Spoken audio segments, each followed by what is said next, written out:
You are listening to the Central Indiana Sports Report, episode 126.1, the boys basketball scoreboard for Saturday's results in Blackford, Delaware, Grant, Howard, Madison, Tipton, and northern Hamilton counties, with a conversation with Lapel head coach Kevin Cherry after his Bulldogs played Mississinawa on Saturday. You're listening to the Central Indiana Sports Report with your host, Greg Mengelt. Good morning, good afternoon, or good evening. Whenever you've chosen to listen to the Central Indiana Sports Report, it is our honor to welcome you.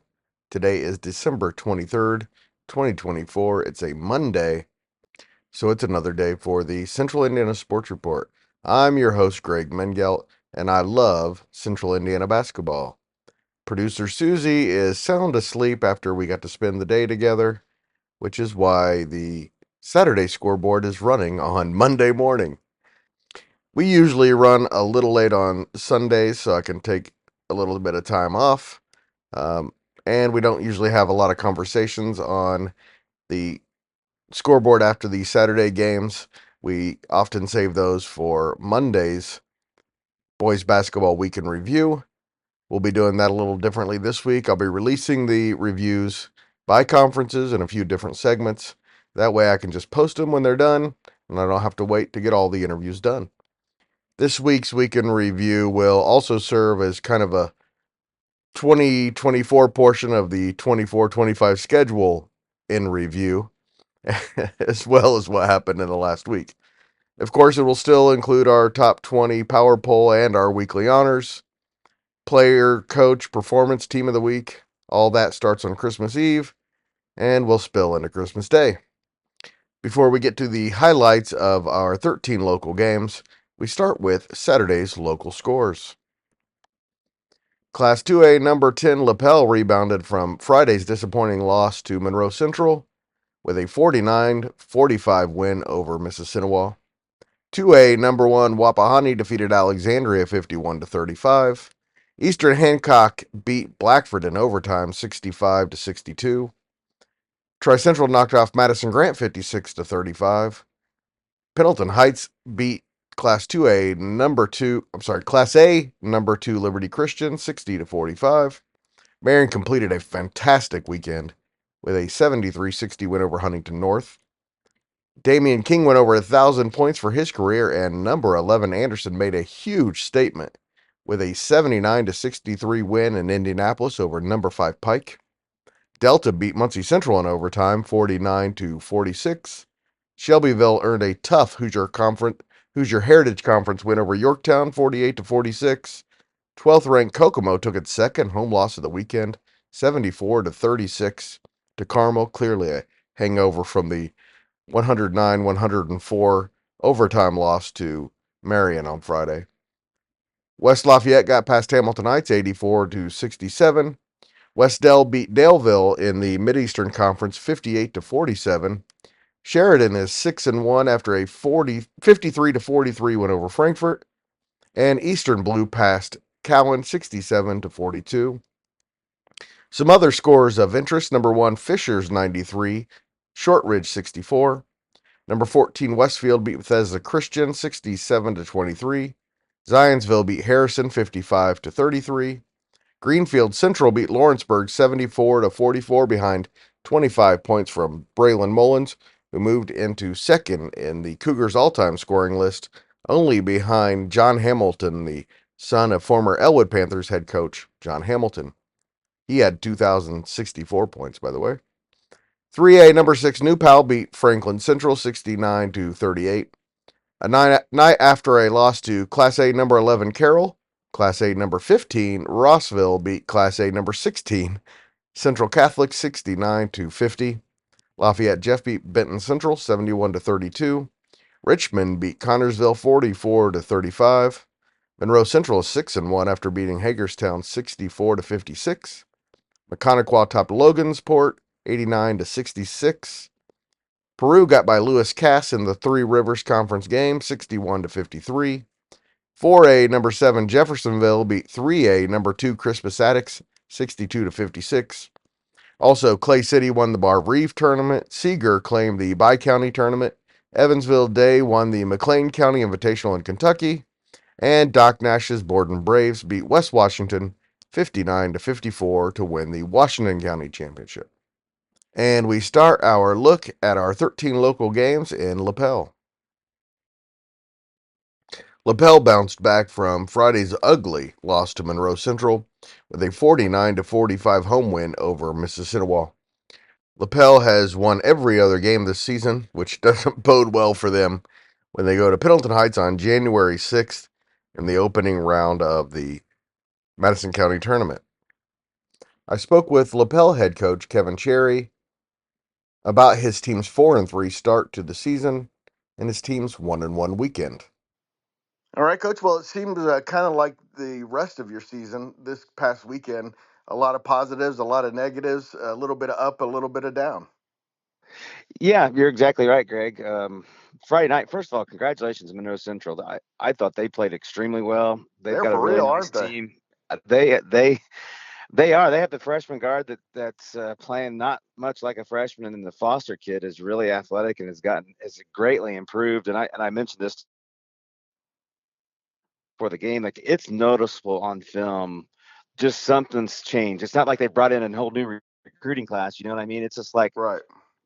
those guys have bought into what he is wanting to do over there, and I was really impressed with him on Friday. And then we turned right back around on Saturday and play a Mississinawa team who, I thought going into the weekend, both of those games were going to be very tough. But I thought maybe Mississinawa on Saturday night might pose the most matchup problems for us, and to come away with a bounce back win over Mississinawa, I was proud of our guys, especially after.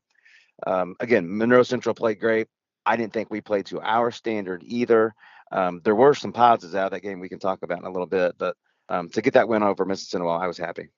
Yeah, tell me about that. What caused you to get behind so much against Monroe Central? What did you do well over the weekend? In the Monroe Central game, I thought they came out and they made their first 7 threes, Oh, and that's and it. so they jumped on us right away. But in that run, we reverted back to.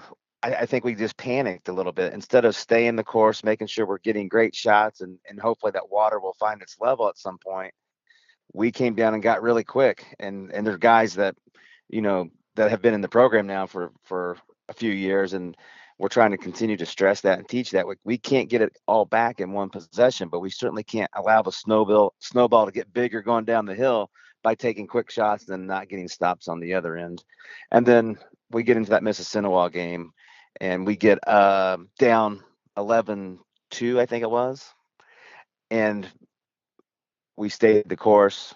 We're ahead. We take a lead late in the first quarter, and really never gave up the lead after that point. So the script flipped for us a little bit. Friday night we panicked. Saturday night I think we learned a little bit from that, and played through that slow start, if you will, much better than we did on Friday night. What did you do well? On Friday night, our young kids in the second half, after we were down 41-19, we have kids that can play. That we have a freshman, Liam Coe, that's dressing varsity. Got some varsity minutes on Saturday. Our sophomore class is very deep. I hate mentioning names because I'll ultimately forget somebody, but Quaid Hall, Owen Garber, Mason Kinnemer, those guys, when we started pressing that second half against Monroe Central, they were very active, high energy, and we're able to turn Monroe Central over there in that second half to get it into somewhat a competitive game, although we really never threatened in that second half to take a lead. So I was happy for those younger guys that played and showed some fight and determination. And then I told our guys Saturday morning at walkthrough is, hey, that happens. Is how do we respond? And they responded very well. Brody Judge had 23 Saturday night. Bodie, I think, ended up with 17 and rebounded the basketball very well. I don't remember exactly where he ended up, but it was close to a double-double. Devin Craig on Saturday night, he didn't score, but he was much more posed with the ball in his hand in terms of driving it to the basket, playing off 2 feet, drawing an extra defender, making the right read. Quinn Wilkins stayed solid on Saturday night, and Luke Jones made a couple big shots in the second half. We didn't go quite as deep in our rotation against Mississinawa just because of some different matchups, But Liam Coe, like I mentioned earlier, did get some good minutes there in the second quarter. And after I watched it back on film, he was really good in his minutes. Owen Garber came in and played really well off the bench. Mason Kinnemer rebounds it for us. He may be our best rebounder, and that's a big statement with Bodie Judge on the floor. And so he's probably second just because of Bodie. But the way Mason rebounds it and goes and gets it, that's what gets him on the floor. And I thought his minutes were really good on Saturday. He ended up leaving the game with just getting a little cut there on his eye. So in that fourth quarter, he had to go out. But he was good over the weekend as well. All right, Coach, I'm looking at your schedule, and because I want you to have a Merry Christmas, I'm not going to mention all the teams coming up on your schedule because it is brutal. You could go 500 and have a really good team. What are your plans for between now and the Madison County tournament? Well, we're going to give the guys a few days off. I think that's important. With some football guys that come, they get right out of football, go right into basketball, and their bodies never really get a chance to recover from one sport to the other. So we're going to give them a few days off here, and then we're just going to continue to stress getting better every day. Pendleton Heights poses a significant challenge to us. It was a great contest the first time we played them this season, and again in the third quarter we let things get away from us, but I thought we were in a position to win that basketball game. This time we go to Pendleton, and going on the road against a team like them, look at their record. You look at the record and teams they've played, they should have. I don't say should have. I wasn't there. I don't know. They were in a position to beat Guerin Catholic. Sure. They were in a position to beat Mount Vernon. They feel like they should have beaten Guerin for sure. Sure. And so their record is so deceiving. It's unbelievable. And I know they're excited to probably get into that Madison County tourney where they can say, hey, we've got a chance now. We've kind of went through a gauntlet here, but we can win some games and maybe get into that championship game in the Madison County tourney. So we'll have our hands will be completely full and more when we play them in the first round. By the way, we have a lot of good teams in our area. We still have Pendleton Heights pretty high in our power poll because we understand that if they had a different schedule, they would have a much different record. That's what we're looking at there. And same with you. You guys do not shy away from the competition. That's for sure. Well, I mean, not being in a conference, it poses challenges with the scheduling. That is what it is. But yeah, I think ultimately it's going to help us get better in the tournament. We there's no reason to go out and schedule put together a schedule where you're going to win however many games and not be ready for the tournament. So it's all about getting ready for making a deep run in late March, hopefully. But it's no good for your coaching record. Well, I guess you're right. And there are guys that probably look at that, but I've never really been one to. I guess I would rather go 500 and beat really good teams along the way and then get ready to win a tournament. I don't want that mentality of our guys, and I don't want that mentality of anybody in our program. That's not our culture. It's because when you get in the real world, it's not. You go apply for a job and say, hey, well, that kid went to a 4A school. I'm not good enough. Or, you just got to compete. And whoever's on the floor and who's your opponent across from you, you've got to do everything you can do to be successful. And that's in life. That's in the game of basketball. That's whatever you're doing. So that's the kind of culture we have. And we certainly don't shy away from competitive opponents. And that's why you have a great program. If I was running a program and I was doing my schedule, I'd have at least 8 games that I was sure I was going to win every year. So I congratulate you on your mentality.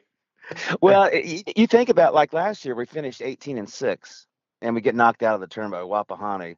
The expectation level at Lapel, which is great, but that I almost got the impression like that maybe that wasn't a successful season because, that culture there with Coach Howe and the success they've had over the years winning state championships. And you're not in a conference. It's almost like it's state championship or bust.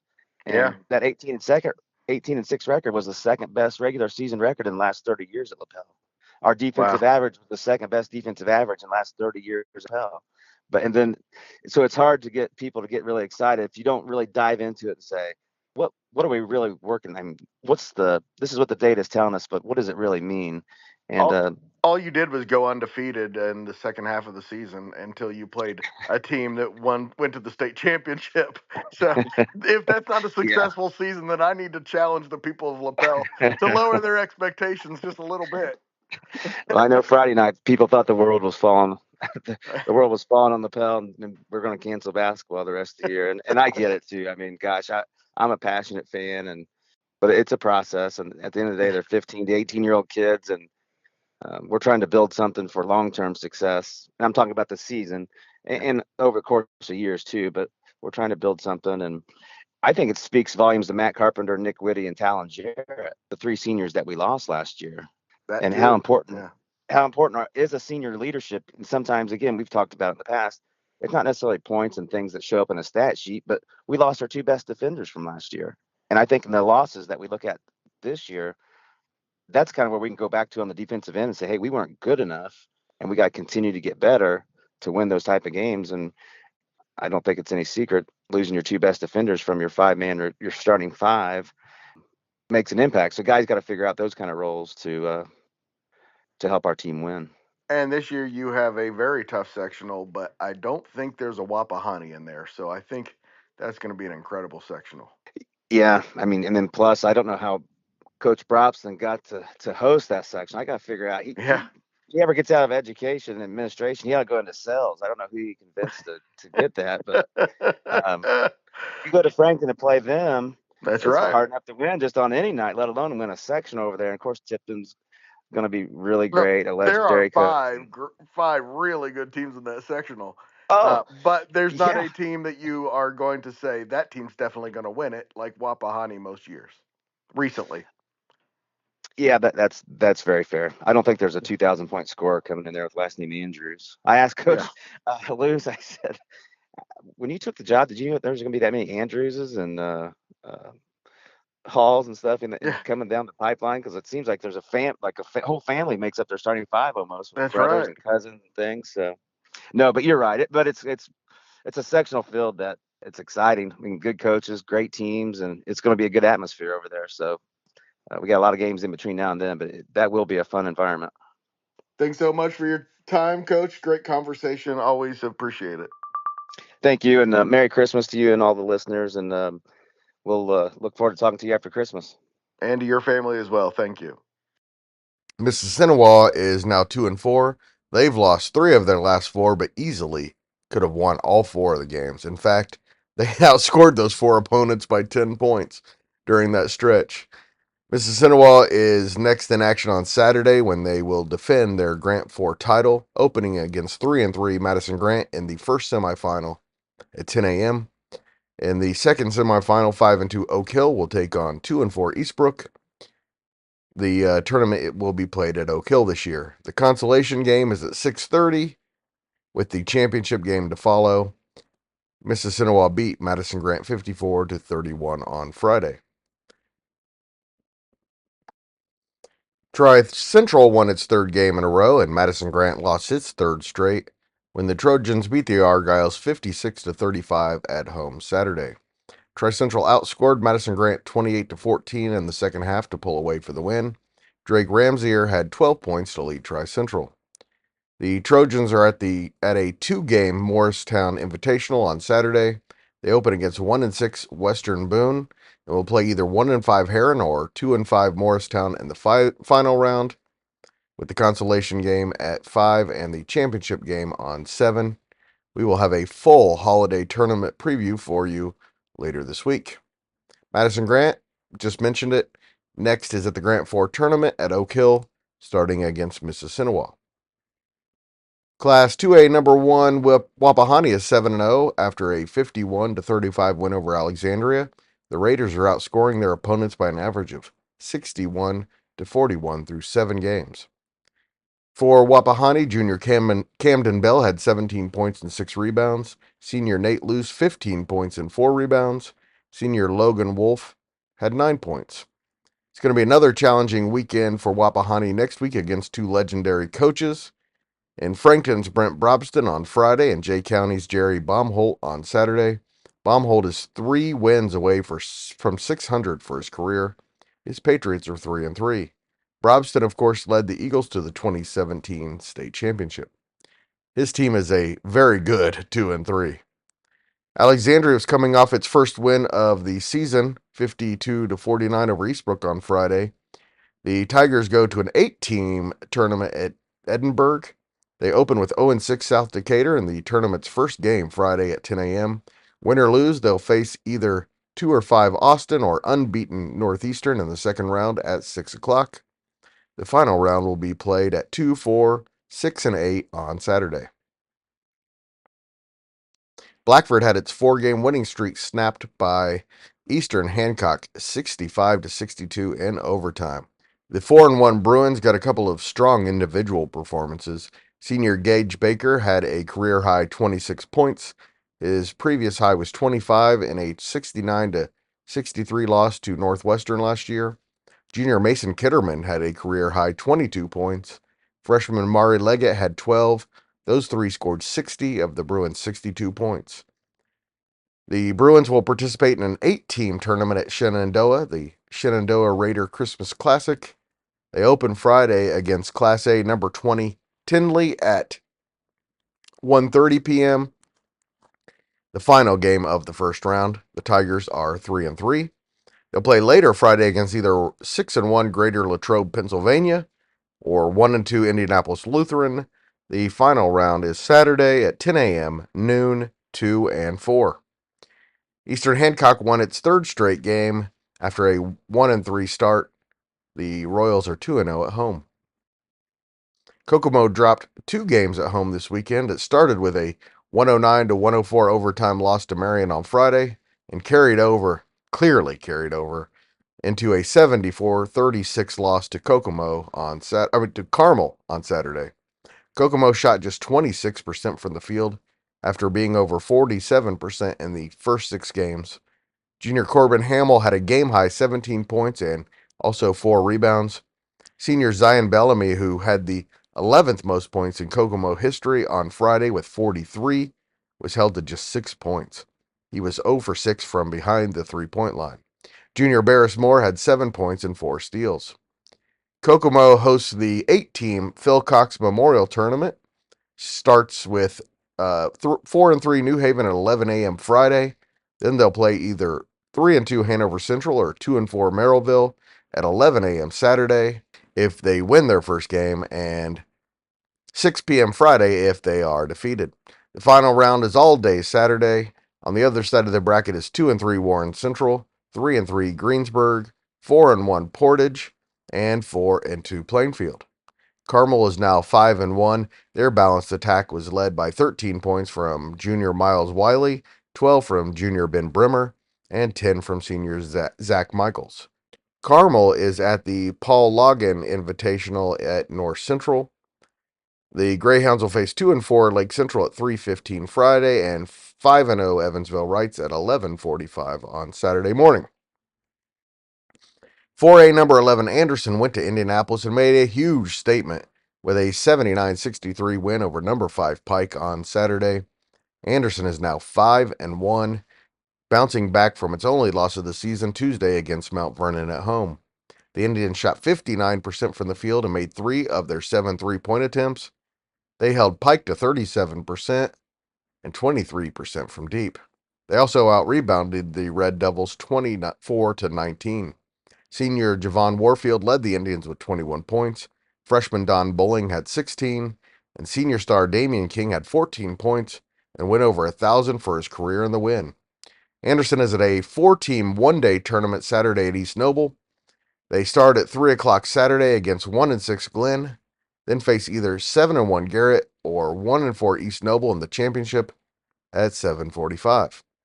Pike entered the weekend 4-0. Lost to Lawrence North 78-74 on Friday. The Red Devils were led by sophomore Isaiah Hills 19 points. Sophomore Jahari Miller had 12 points and 3 steals. Junior Ian Macon had 11 points and 3 steals. And junior Brennan Dokes finished with 10 points. Pendleton Heights won its second game of the season. Both came against ranked teams after a 60-45 win over Class A number 2 Liberty Christian on Saturday. In fact, the Arabians have played 7 games this season. All of them have been against ranked teams except for Mount Vernon. And Mount Vernon just beat a really good Anderson team on Tuesday, so pretty much 7 elite teams. 2-5 Pendleton got 33 points and 10 rebounds from junior Cooper Sims. Sims outscored Liberty Christian himself in the fourth quarter. He had the Arabians' final 15 points. Junior Ashan Singh, 8 points, 13 rebounds, and 7 assists. The Arabians host 1-4 Shatard on Saturday. Finally, a game that the Arabians should be heavy favorites. Liberty Christian is now 5-3. The loss snapped their 4-game winning streak. Sophomore Tywayne Fuller had 12 points, and sophomore TJ English finished with 10. The Lions are at 1-5 Brownsburg on Saturday.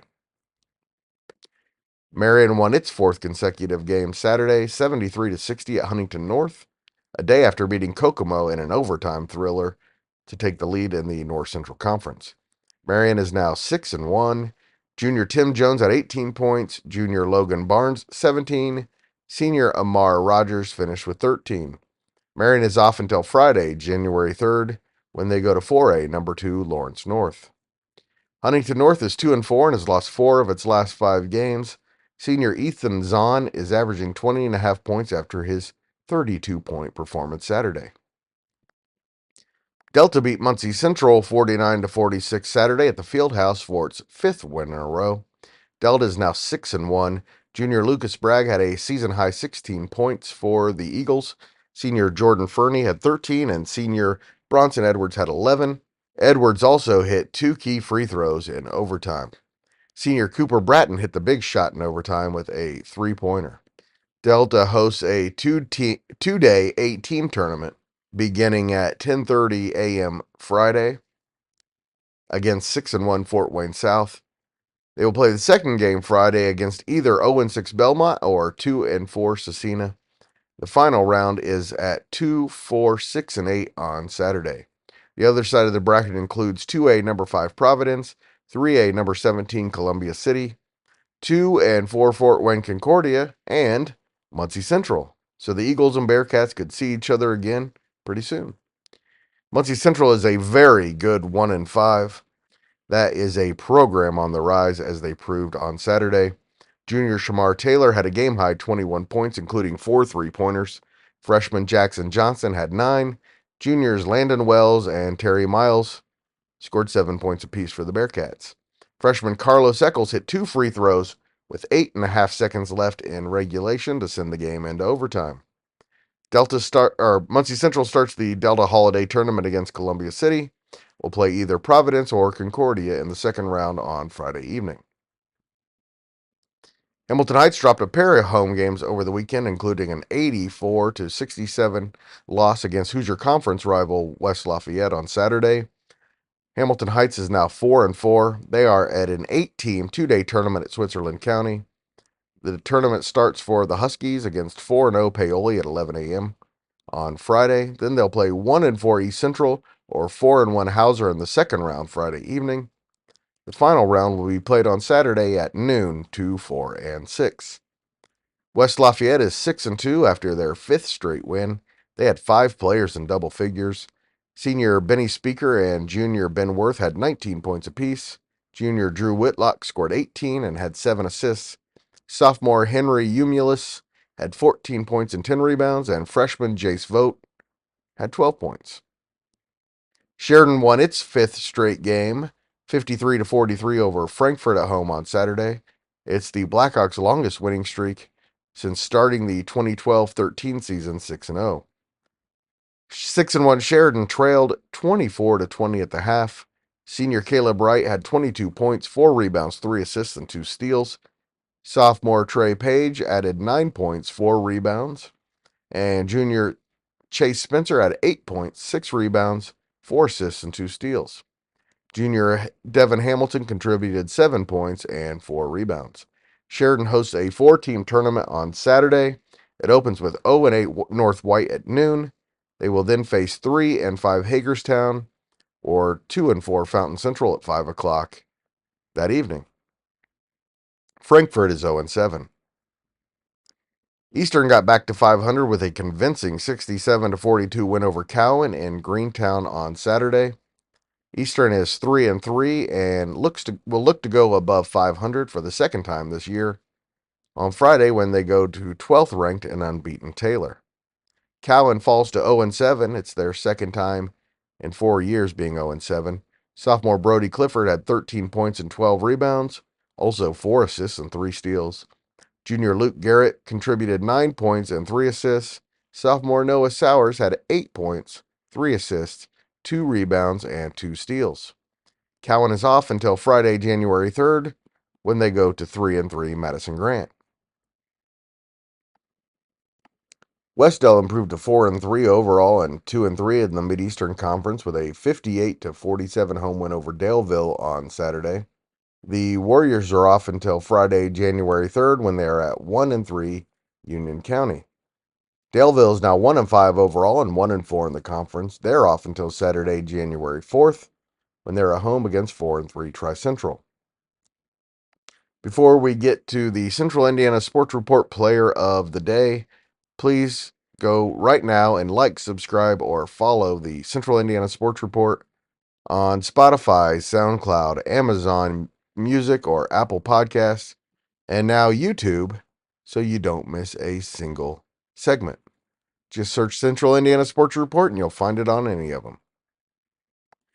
The Central Indiana Sports Report Player of the Night was a no-brainer. Pendleton Heights junior Cooper Sims had a career-best 33 points on 11 of 17 shooting, 5 for 8 from behind the three-point line, 6 for 6 at the foul line.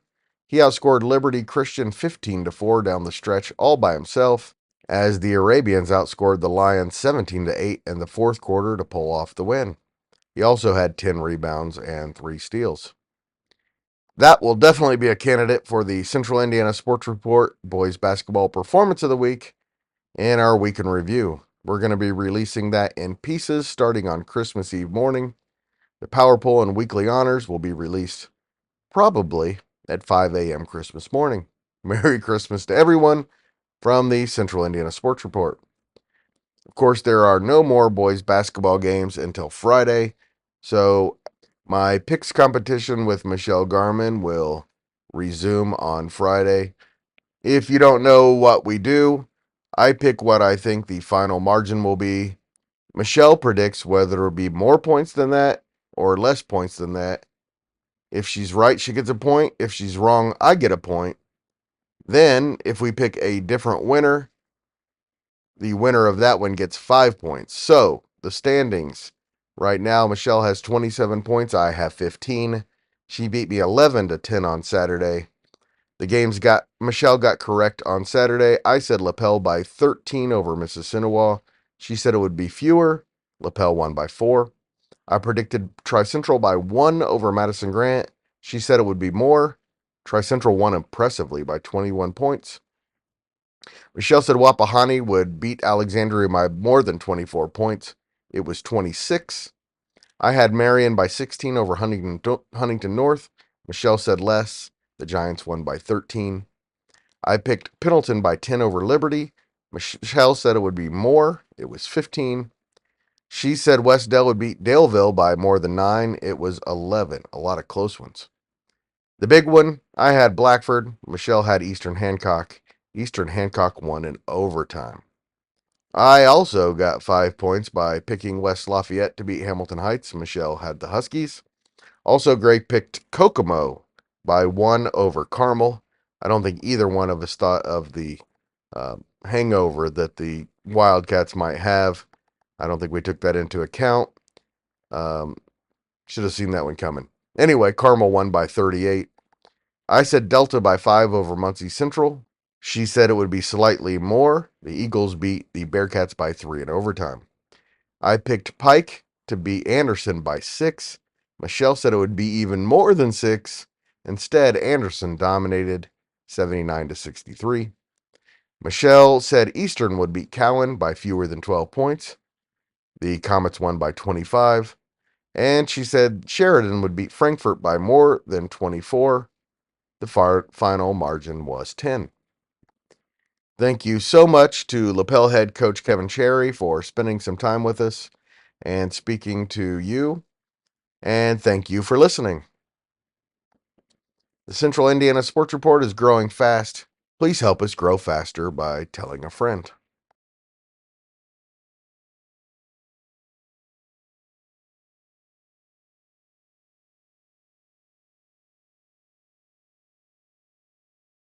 The Central Indiana Sports Report is a product of ITG Media, and I love Susie.